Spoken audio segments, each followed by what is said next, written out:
Once upon a time, in a town called Afo, lived a beautiful girl named Ijeamaka.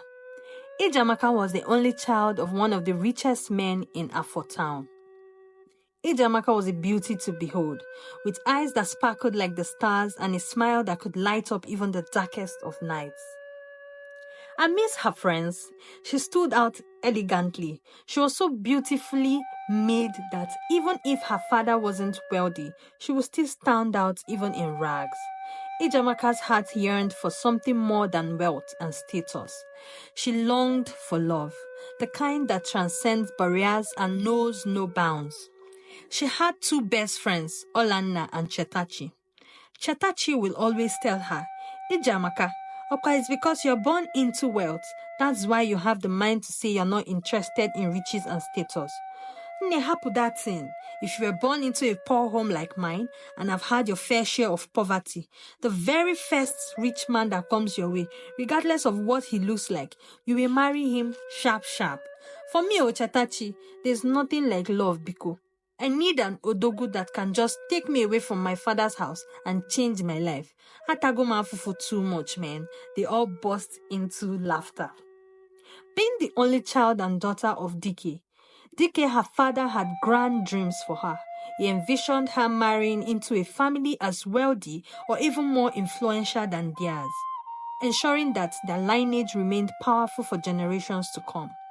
Different suitors from far and near came knocking at their door, some richer and more influential than some. Dike didn't even let the average-looking man have a seat in his home. Dike favored Dinta, his bosom friend's son. Dinta was also from a rich and very influential home in the same Afo town. If we were to count out 5 wealthiest men in Afo town, Dike and his friend Oko, Dinta's father, would be among the top 3. So rightfully so, as they were friends and business partners, naturally, they would want their children to end up together to further build the bond. Dike introduced Dinta to his daughter Ijeamaka some months back, hoping they can foster a relationship. Dinta was a very handsome man and wonderful too. The only challenge he had was that he liked to show off. Once Dinta enters a place, everyone knows he is there. He had a very charming personality. Dinta and Ijeamaka became fast friends. But as time went on, Ijeamaka knew that something was still missing. There was no spark. She just liked Dinta like a brother she never had. Like her mom used to always tell her, when you meet the one, you will know it. But she doesn't know it with Dinta yet. What in God's name do you mean by, I don't think Dinta is the one? Are you sure you don't have fever? Because what nonsense are you saying? Dike barked at Ijeamaka. Do you even know how many women would give up anything just to be married into the Oko's family? Especially to a fine man like Dinta. And you're here talking nonsense. Don't annoy me, this girl. Lolo, talk to your daughter, Dike said and stormed out of the house. Mommy, I don't love Dinta. I cannot feel anything. Remember you used to tell me that when I find the one, I will know. I don't know it yet with Dinta. Lolo breathed heavily. Yes, I know. I told you so. But give it time. Sometimes it might not be the way we are expecting it. Dinta is a wonderful man. Are you sure you don't feel anything? Even small, Lolo asked. No, Mom. I can't feel it yet, Ijeamaka replied. Okay, don't worry. Just take it easy. I'll speak to your father. You know how he is. Few days later, Ijeamaka went with her mother to the neighboring town. It was their special market day where they sell a variety of products in bulk. Lolo wanted to get some fabrics for an event she had. They got to Ugu town and proceeded to the market. Lolo had a customer she normally gets her fabric from, but he wasn't around on that day. They both stood confused, wondering what to do next, because she hadn't bought fabrics from any other person in the market. She saw a smaller fabric shop close to her customer's shop and she decided to try it out. On entering the shop, Kanechukwu was attending to a customer and immediately he saw Ijeamaka and her mother. He was lost and froze at the spot. Oga, can you hear me? Lolo said. I want to get a black sequence. Hello? I'm so sorry, ma. My apologies. What did you say you want? Kenechukwu said. The whole time his eyes fixed on Ijeamaka. Ijeamaka smiled to herself. Kenechukwu attended to Lolo and her daughter especially, the whole time stealing glances at Ijeamaka. Ijeamaka couldn't stop looking at him too. It was at that moment she knew she felt the spark and the flutters like she had never felt before. When they returned to Afo town, Ijeamaka kept staring blankly into space and smiling. Kenechukwu, on the other hand, was awestruck. He felt that he had met a real-life angel today, and all through the day, he kept thinking about her. He knew without any doubt that he had found his wife. As days turned into weeks, and weeks into months, Kenechukwu and Ijeamaka found a way to meet each other. Kenechukwu found his way to her town, and nothing could stop their bond. Ijeamaka kept seeing him secretly because of the fear of her father. Kenechukwu was from an average home in Ugwu town, born to an average trader of fabrics. His late father ran the fabric store before he died. After he died, Kenechukwu, his sister, and their mother continued the business, with Kenechukwu managing it. So you can already imagine that Kenechukwu is not the ideal candidate for Dike. Dinta stormed into Dike's home screaming Ijeamaka's name. Dike rushed out. "What is it, my in-law? Calm down, what is it?" "Papa, it's Ijeamaka. I've been hearing that she has been seeing one boy from the neighboring village, and I thought it was just a joke until I saw them with my own eyes on my way to Umudike. I thought she would be back home, that's why I rushed here." "Inokwa," Dike exclaimed. "Are you sure about this? A boy from the neighboring town?" "Yes, Papa, I am," Dinta responded. Just as they were talking, Ijeamaka walked into the compound with Chetachi and Olanna, three of them laughing excitedly. Immediately they saw her father and Dinta standing angrily. Their smiles faded. "Bia, madam, who is the boy I hear you have been gallivanting around town with?" Dike asked. Ijeamaka stuttered. "Papa, he is not a boy. He is a man. And his name is Kenechukwu from Ugwu town." "Will you keep quiet? He is not a boy. So why are you sneaking around town with him?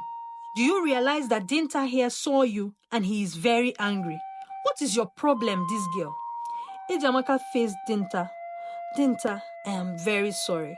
I really care about you and I like you just like I would like a brother if I had one. I don't feel anything special for you. You are a very good man, but I want love too. I want to look at the one I love and my heart skips a beat. I don't feel that way for you. I am so sorry." Everyone stood in shock, looking at Ijeamaka with their mouths open. "Shut up your mouth, my friend. What do you even mean?" Dike screamed at her, attempting to hit her as she took cover behind Olanna. Dinta stormed out of the house in anger. Few weeks later, it was still a constant battle between Ijeamaka and her father. "Do you even know what we stand to lose if you don't marry Dinta? How can you leave a rich, influential, handsome, caring man like Dinta and want to end up with a nobody?" Dike said. "Kenechukwu is not a nobody, Papa. He's trying to grow his business. He is kind, he's caring, and really hardworking, and I love him," said Ijeamaka. They continued to have this back and forth for months. When Kenechukwu first came to ask for Ijeamaka's hand in marriage, Dike was so outraged that he chased him out of his compound with a cutlass. With this back and forth, Dike knew his daughter was as stubborn as he was, so he finally agreed that Kenechukwu can marry her. When Kenechukwu came with his uncle to get the bride price list, he met the shocker of his life. The list was up to like 20 pages, containing ridiculous items like 10 motorcycles for the elders of the village, 500,000 for the youths of the village, 10 boxes of George and Hollandis for the women, 200 tubers of yam, 10 big goats, 2 cows, 10 bags of rice, 5 bags of beans, 10 gallons of palm oil, 50 cartons of beer, 50 cartons of wine, and so many more. When Kenechukwu read through the details of this list, he was in shock. "But Papa, is this list for only one marriage or for all the women in Afo town?" he said sarcastically. "Why do we even have 5 bags of beans in this list? What do we need beans for in the marriage list?" Kenechukwu asked. Dike with anger in his voice. "These are the criteria to meet before you can marry my daughter. If you think you're capable, by all means, go ahead. If not, there's nothing I can do. He left Kenechukwu there holding the list in shock. When Kenechukwu got home and showed the list to his friend Obi, Obi shouted, abort mission, abort mission. But Kenechukwu's mind was made up. He really loved Ijeamaka and wanted to marry her by all means. Kenechukwu was not one to give up easily. He knew that his love for Ijeamaka was stronger than any obstacle that stood their way. Determined to prove himself worthy to her father, he set out to fulfill Dike's demands, no matter how outrageous they may be. With unwavering determination, Kenechukwu worked day and night, doing odd jobs, borrowing money, selling belongings, and even going against the wishes of his family, just to gather enough money to meet Dike's demand. One day, his sister Adanna and his mother stormed into his house in anger. Kenechukwu had just sold the only family land without informing them. Bia Kenechukwu, are you okay? Did that girl bewitch you? What is wrong with you? How can you sell the only piece of land Papa left for you to build on? Adanna screamed at him. His mother was crying and screaming. What have they done to my son? Adanna too kept shouting at him. Bia Adanna, Osgo, it's enough. It's like you have forgotten that I am your elder brother. Then act like one, shouted Adanna. Lands do not finish, said Kenechukwu. I'll still buy more lands to build just like Papa wanted. But why do you want to kill yourself just to marry from a family that sees you way below them, said his mother in tears. Jukwaya, said Adanna. I love Ijeamaka, Mama, said Kenechukwu. Is that love that will kill you, dear? Shouted Adanna.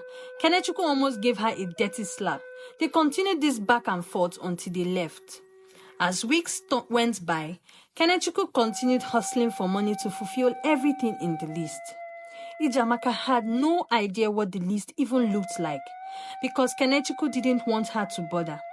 But one day, when she went visiting him, she saw the list under a pile of clothes and she was in total shock.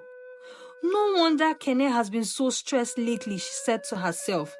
This was outrageous. She ran home immediately. Storming into the house, she called for her parents. Her parents came out.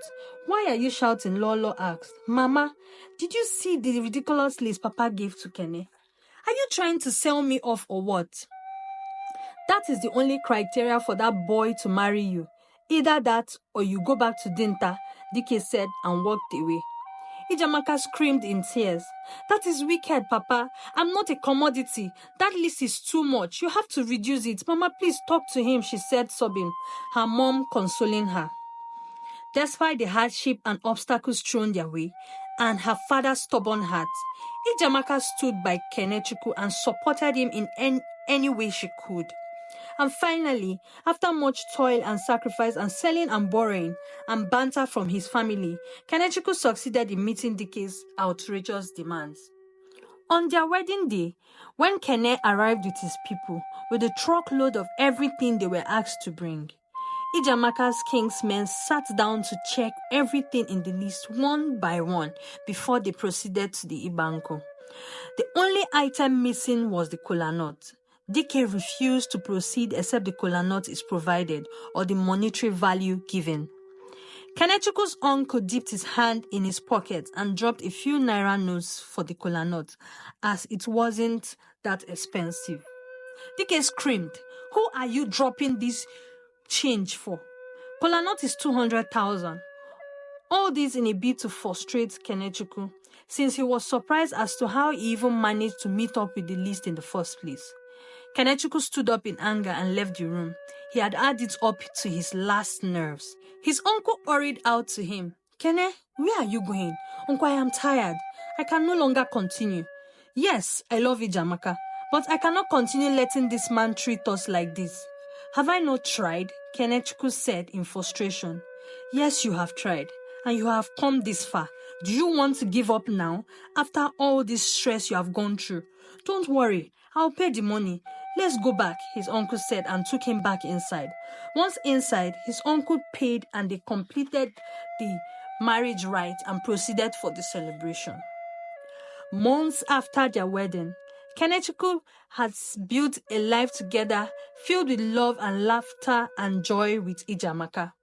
But amidst their happiness, there lingered a shadow of resentment from Kenechukwu towards Dike and his family for the stress they put him through when he wanted to marry their daughter.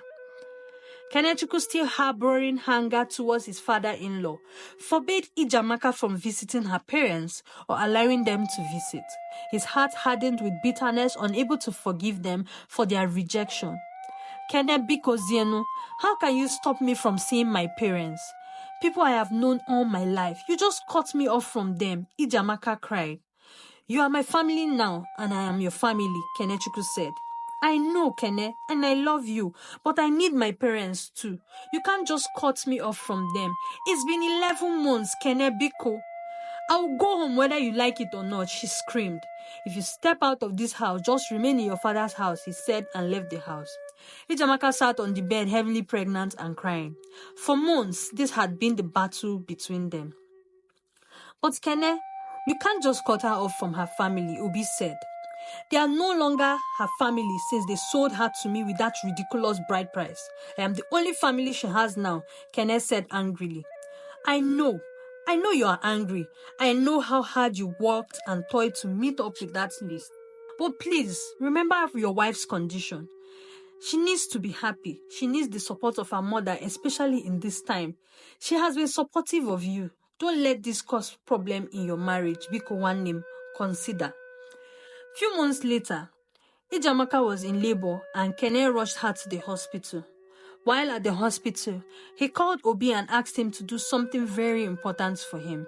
Ijeamaka gave birth to a wonderful baby girl, and while she was gushing over her baby, the door to the hospital room opens and her parents walked in. Ijeamaka screamed for joy. With love in her eyes, she hugged her husband. Ijeamaka's parents were so excited to see their daughter and their grandchild after over 1 year. Seeing the pure love and innocence in his daughter's eyes, Kenechukwu realized that holding on to anger and bitterness would only poison his own soul. With a newfound sense of forgiveness and compassion, he finally allowed Ijeamaka to reunite with her parents, bridging the gap that had once divided them. And as they embraced each other with tears of joy and reconciliation, they knew that love truly conquers all, transcending barriers of wealth, status, and pride. For in the end, it is love that binds us together in spite of all odds. Thank you so much for watching. I hope you enjoyed this story. Let me know what you think in the comment section. Has anyone ever experienced this outrageous bride price situation? I know it's more prevalent in the Igbo culture in Nigeria, but has any other tribe experienced it? Let us know in the comment section. I also have some questions. Do you think that it was fair that Kenechukwu restricted his wife from seeing her parents despite whatever they did to him? And also, do you think that in this modern day, Ijeamaka would have obeyed her husband and not sneak out to see her parents once in a while? Thank you so much for watching again. See you in our next video. Bye.